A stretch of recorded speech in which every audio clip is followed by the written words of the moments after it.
멕시코의 가난한 노동자가 한국에서 배운 온돌로 미국을 뒤흔들었습니다. 난방비 40% 절감, 입소문만으로 주문 폭주. 미국의 건축업계를 충격에 빠뜨린 온돌혁명, 그 시작은 바로 한국이었습니다. 제가 직접 경험한 기적 같은 이야기 지금 시작합니다. 저는 멕시코 과달라하라의 작은 마을에서 태어났습니다. 아버지는 평생을 건설 현장에서 보내신 분이었죠. 어린 시절부터 저는 아버지를 따라 건설 현장을 다녔습니다.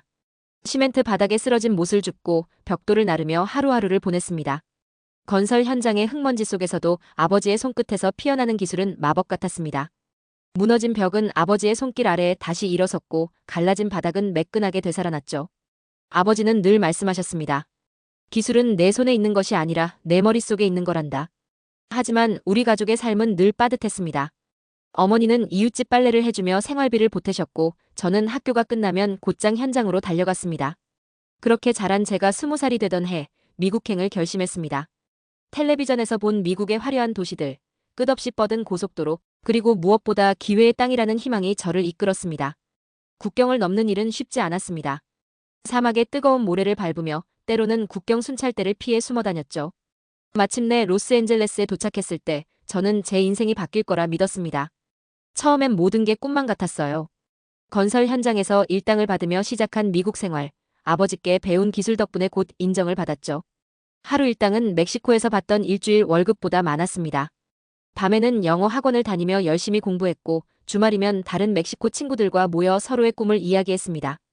5년이 지나자 저는 작은 건설팀을 꾸렸습니다. 주로 히스패닉 이민자들이 사는 지역에서 일했죠. 처음으로 제 이름을 건 사업이었습니다. 하지만 그때부터 문제가 시작됐습니다. 불법 체류자 신분으로는 정식 사업자 등록을 할 수 없었고 큰 공사는 맡을 수 없었습니다. 그러던 어느 날 함께 일하던 동업자 페드로가 사라졌습니다. 그와 함께 우리 팀의 모든 공사 대금도 사라졌죠. 그동안 모아둔 저축금까지 날아갔습니다.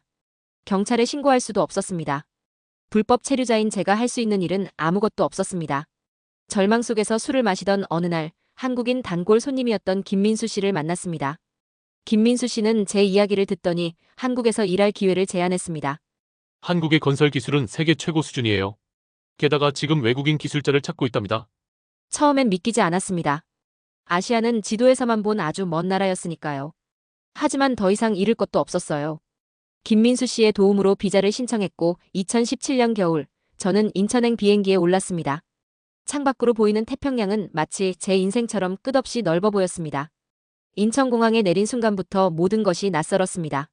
한글로 가득한 표지판들, 빠르게 오가는 사람들의 발걸음, 그리고 무엇보다 차가운 겨울 공기가 제 뺨을 때렸습니다.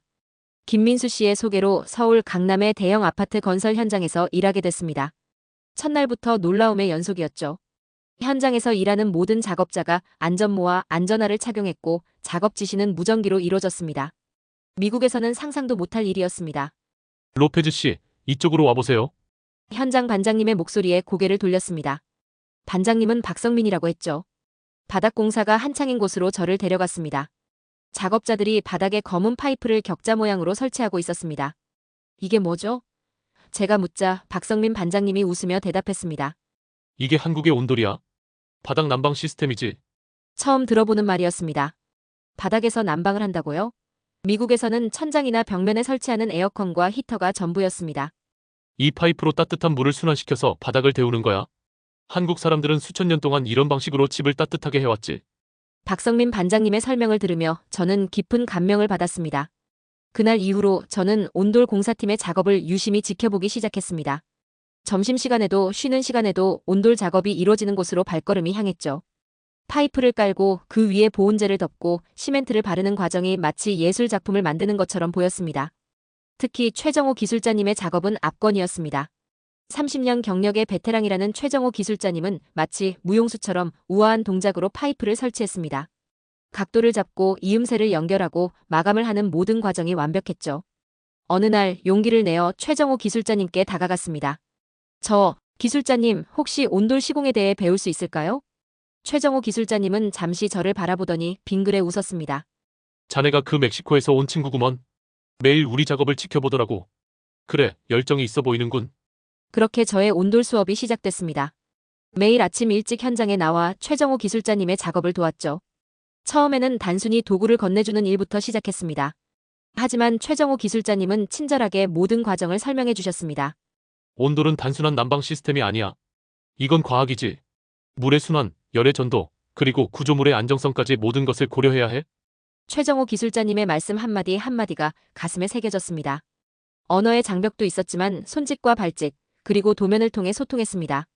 아버지께 배운 기술이 여기서도 도움이 됐죠. 시멘트의 농도를 맞추고 바닥을 고르게 하는 기술은 세계 어디서나 통용됐으니까요. 점점 온돌의 매력에 빠져들었습니다. 단순히 따뜻한 것을 넘어서 효율적이고 쾌적한 이 난방 방식은 제게 충격 그 자체였습니다. 멕시코의 추운 고산지대, 미국의 한랭 지역에서도 이런 시스템이 있다면 얼마나 좋을까 하는 생각이 들었습니다. 온돌은 제가 생각했던 것보다 훨씬 더 복잡한 기술이었습니다. 처음에는 단순히 파이프를 깔고 시멘트를 붓는 작업이라고 생각했지만 그것은 빙산의 일각에 불과했죠. 최정호 기술자님은 늘 강조하셨습니다. 온돌은 과학이자 예술이야. 방의 크기, 파이프 간격, 단열재 두께, 보일러 용량까지 모든 것이 수학적 계산으로 이루어져. 아침마다 일찍 나와 도면을 그리는 연습을 했습니다. 처음에는 한글로 된 도면을 읽는 것조차 힘들었죠. 하지만 최정호 기술자님은 인내심을 가지고 가르쳐 주셨습니다. 이건 단열재 표시야. 이건 파이프 배관도구. 이 숫자들은 각도와 간격을 나타내는 거야. 현장에서는 매일 새로운 도전이 기다리고 있었습니다. 한 번은 파이프를 연결하다가 실수로 이음새를 잘못 맞춰 물이 새기 시작했죠.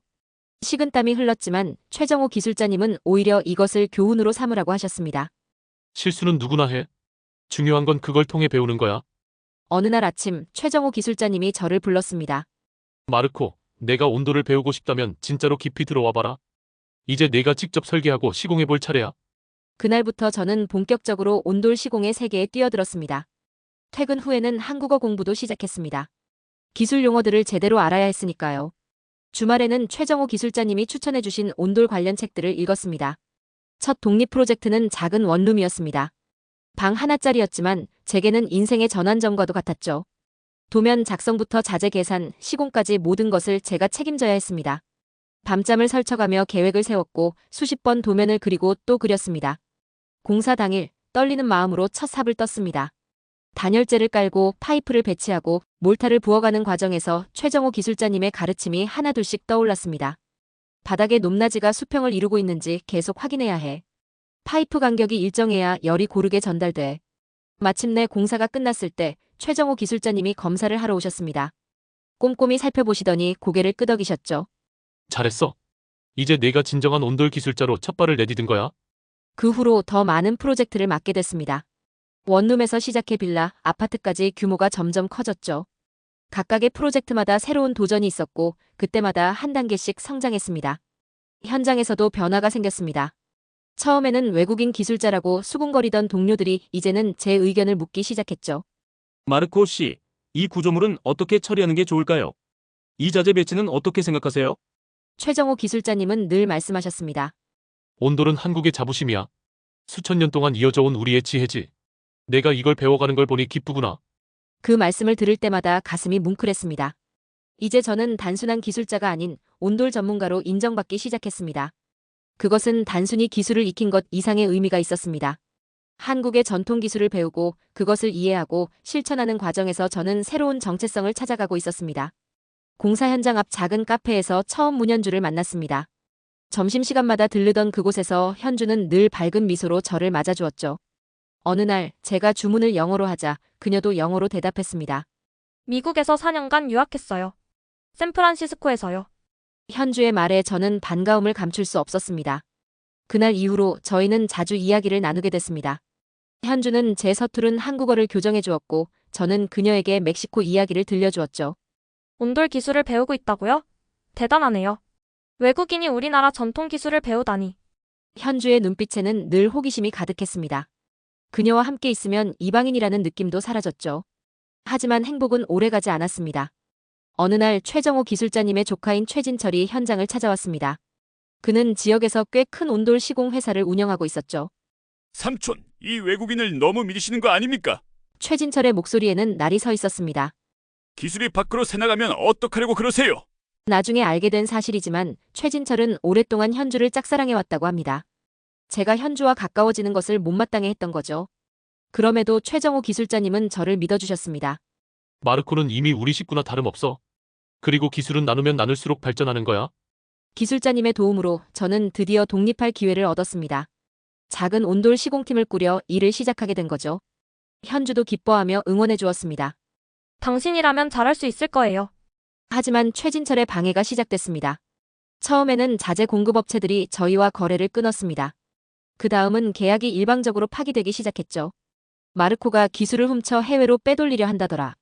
이런 소문이 돌기 시작했습니다. 현장에서 만나던 동료들의 시선도 달라졌죠. 어느 날 밤 현주가 울면서 찾아왔습니다. 진철 오빠가 우리 가게 주인에게도 압력을 넣었어요. 제가 당신과 만나지 못하게. 마지막 희망은 큰 건설사와의 계약이었습니다. 하지만 그마저도 최진철의 압력으로 무산됐죠. 외국인이 온도를 시공하다니 말도 안 되는 소리. 건설사 담당자의 말이 아직도 귓가에 맴돕니다. 결국 저는 더 이상 한국에서 일을 할 수 없게 됐습니다. 현주와도 헤어져야 했죠. 서로를 위해 이게 최선일 거예요. 현주의 마지막 인사가 가슴을 후벼 팠습니다. 절망 속에서 밤하늘을 바라보던 그때 문득 새로운 생각이 떠올랐습니다. 왜 한국에서만 이 훌륭한 기술이 있어야 하지? 미국에는 아직 온돌이 제대로 알려지지 않았습니다. 추운 겨울, 바닥이 차가워 고생하는 사람들이 많죠. 멕시코의 고산지대도 마찬가지입니다. 그래, 이제 알았어. 마음속에서 새로운 불꽃이 타올랐습니다. 나는 미국으로 돌아가 온도를 직접 전파할 거야. 이게 최선의 복수가 될 거야. 다음 날 아침 최정호 기술자님을 찾아가 제 결심을 말씀드렸습니다. 기술자님은 잠시 침묵하시더니 제 어깨를 꽉 잡으셨습니다. 내가 그럴 줄 알았다. 온돌은 이제 한국만의 것이 아니야. 세계의 기술이 되어야 해. 2019년 늦가을, 저는 다시 로스앤젤레스 공항에 발을 디뎠습니다. 한국에서의 2년은 마치 꿈처럼 느껴졌지만 제 가슴 속에는 온돌이라는 소중한 선물이 있었죠. 누나 마리아의 집으로 향했습니다. 제가 한국에 있는 동안 누나는 결혼을 했고 첫 아이를 가졌다는 소식을 전해왔었죠. 하지만 집에 도착하자마자 저는 충격을 받았습니다. 천장의 에어컨 바람이 너무 차가워서 아기가 자주 감기에 걸려요. 누나는 힘없는 목소리로 말했습니다. 바닥도 차가워서 기어다니지도 못하고. 그때 한국에서의 기억이 떠올랐습니다. 갓 태어난 아기를 키우는 젊은 부부들이 온돌방에서 아이와 함께 뒹구는 모습, 겨울에도 맨발로 걸어다니는 아이들의 모습이 눈앞을 스쳤죠. 마리아, 내가 이 집을 따뜻하게 만들어줄게. 저는 결심했습니다. 최정호 기술자님께 배운 기술을 써야 할 때가 온 거죠. 하지만 현실은 녹록지 않았습니다. 한국에서 흔히 쓰던 자재들을 구하기가 쉽지 않았어요. 파이프는 플러밍 용품점에서 겨우 찾았지만 단열재와 보일러는 다른 것으로 대체해야 했습니다. 이게 뭐 하는 거예요? 누나의 남편인 호세가 물었습니다. 한국식 난방 시스템을 설치하는 거야. 바닥에서 따뜻한 물이 흘러서 집 전체를 데우는 거지. 작업은 쉽지 않았습니다. 혼자서 바닥을 뜯고 파이프를 설치하고 단열재를 깔았죠. 한국에서는 팀으로 하던 일을 혼자 하려니 땀이 비오듯 했습니다. 마르코, 잠깐만. 호세가 작업복을 입고 나타났습니다. 내가 도와줄게. 그는 건축과는 전혀 관계없는 회사원이었지만 주말 내내 저와 함께 일했습니다. 이틀 밤을 새워 작업을 마쳤습니다. 마지막으로 보일러를 연결하고 시스템을 가동했죠. 처음에는 아무 일도 일어나지 않는 것 같았습니다. 하지만 조금씩 바닥이 따뜻해지기 시작했습니다. 이게 말로만 듣던 온돌이에요? 누나가 맨발로 바닥을 만져보며 눈을 크게 떴습니다. 정말 따뜻하네요. 며칠 뒤 놀라운 변화가 일어났습니다. 아기의 감기가 눈에 띄게 나아졌고 이제는 바닥에서 기어다니기 시작했죠. 누나의 얼굴에도 혈색이 돌아왔습니다. 마르코, 이건 정말 대단해. 호세가 감탄했습니다. 우리 집 난방비가 전보다 30%나 줄었어. 게다가 이렇게 따뜻하고 쾌적하다니. 이웃들도 하나둘 관심을 보이기 시작했습니다. 우리 집에도 이거 설치할 수 있나요? 아기가 있는 집에 딱 좋겠네요. 그때 저는 깨달았습니다. 이곳 미국에서 온돌은 단순한 난방 시스템 이상의 의미를 가질 수 있다는 것을요. 추운 겨울, 바닥 난방의 필요성을 절실히 느끼는 사람들이 이렇게나 많았던 겁니다. 최 기술자님, 제가 드디어 알았습니다. 저는 마음속으로 중얼거렸습니다. 온돌은 정말 세계의 기술이 되어야 해요. 이제 제가 그 첫걸음을 내디딜 차례군요. 누나의 집에 설치한 온돌 시스템은 입소문을 타기 시작했습니다. 특히 호세의 직장 동료인 마이크가 큰 관심을 보였죠. 우리 집에도 설치해 줄 수 있나요? 마이크의 제안은 제게 새로운 기회였습니다. 아내가 류머티즘을 앓고 있어서 추운 겨울이면 고생이 많거든요. 하지만 이번에는 더 신중하게 접근했습니다. 한국에서 배운 모든 기술을 동원해 도면을 그리고 자재를 계산했죠. 특히 미국의 가옥 구조에 맞게 설계를 수정하는데 많은 시간을 들였습니다.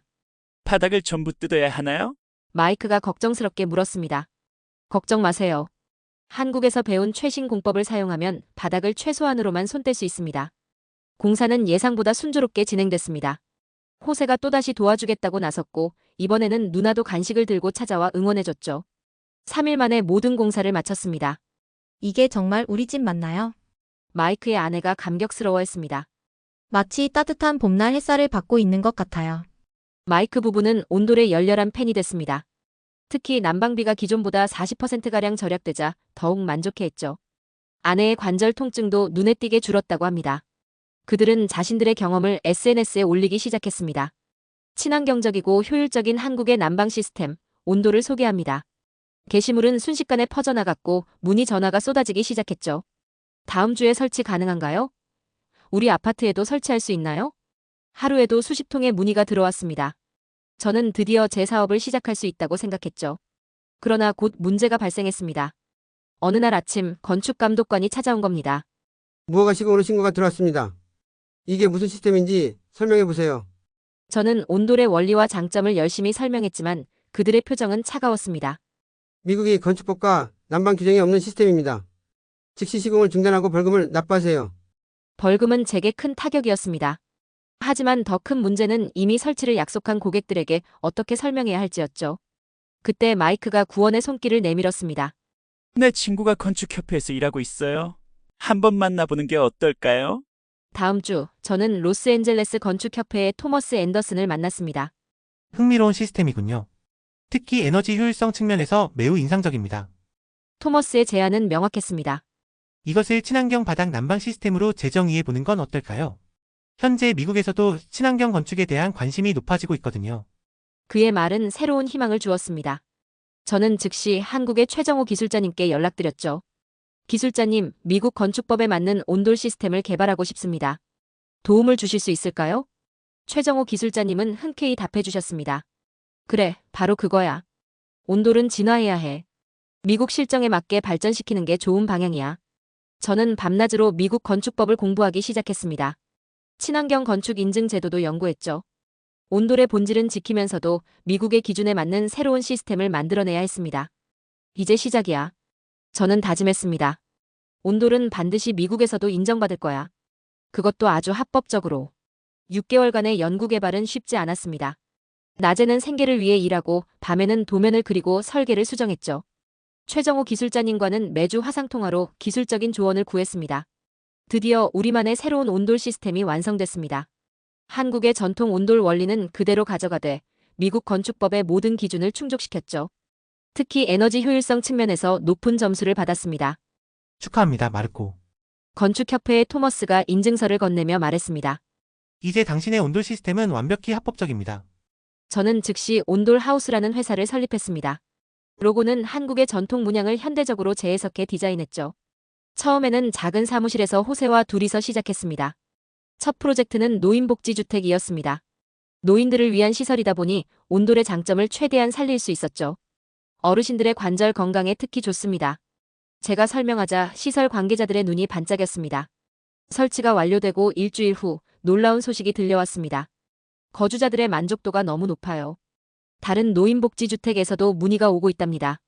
그러던 중 결정적인 기회가 찾아왔습니다. 지역방송국에서 미국을 변화시키는 혁신적인 난방 시스템이라는 제목으로 저희 회사를 취재하겠다고 한 겁니다.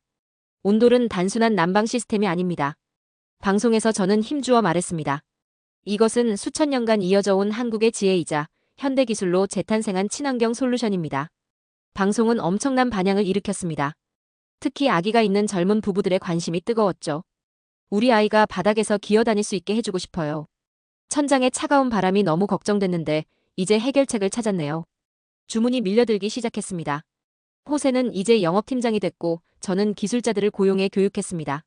한국에서 배운 기술을 그대로 전수하면서도 미국 실정에 맞게 조금씩 수정했죠.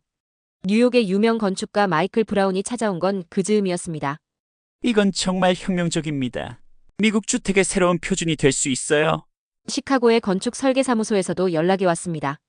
그들은 대규모 아파트 단지에 온돌 시스템을 도입하고 싶다고 했죠. 에너지 효율성과 거주자 만족도 2마리 토끼를 다 잡을 수 있는 시스템이에요. 회사는 눈덩이처럼 커져갔습니다. 이제는 직원이 50명이 넘었고 전국 각지에서 프로젝트가 진행되고 있었죠. 특히 추운 북부 지역에서의 수요가 폭발적이었습니다. 최정호 기술자님께 이 소식을 전하자 기뻐하셨습니다. 내가 해냈구나. 이제 온돌은 진정한 세계의 기술이 된 거야. 그때 문득 한국에서의 시간이 떠올랐습니다. 모두가 불가능하다고 했던 일을 이뤄낸 지금 저는 깨달았습니다. 때로는 실패와 좌절이 더 큰 성공의 밑거름이 된다는 것을요. 이제 시작입니다. 직원들 앞에서 저는 선언했습니다. 우리는 미국의 주거 문화를 바꾸고 있어요. 더 따뜻하고 더 효율적이고 더 건강한 미래를 만들어가는 거죠. 2024년 온돌 하우스는 포춘지가 선정한 가장 혁신적인 건설 기업 10위에 선정됐습니다. 캐나다 토론토에 지사를 설립한 데 이어 유럽의 관심도 뜨거워지고 있었죠. 그러던 어느 날 최정호 기술자님으로부터 영상통화가 왔습니다. 마르코, 내가 자랑스럽구나. 이제 너는 내 제자를 넘어선 훌륭한 스승이 됐어. 기술자님의 말씀에 눈시울이 붉어졌습니다. 아니에요. 저는 아직도 기술자님께 배울 게 많습니다. 아니야. 기술자님은 고개를 저으셨습니다. 넌 온돌을 세계의 기술로 만들었어. 그것도 한국의 정신은 그대로 간직한 채로 말이야.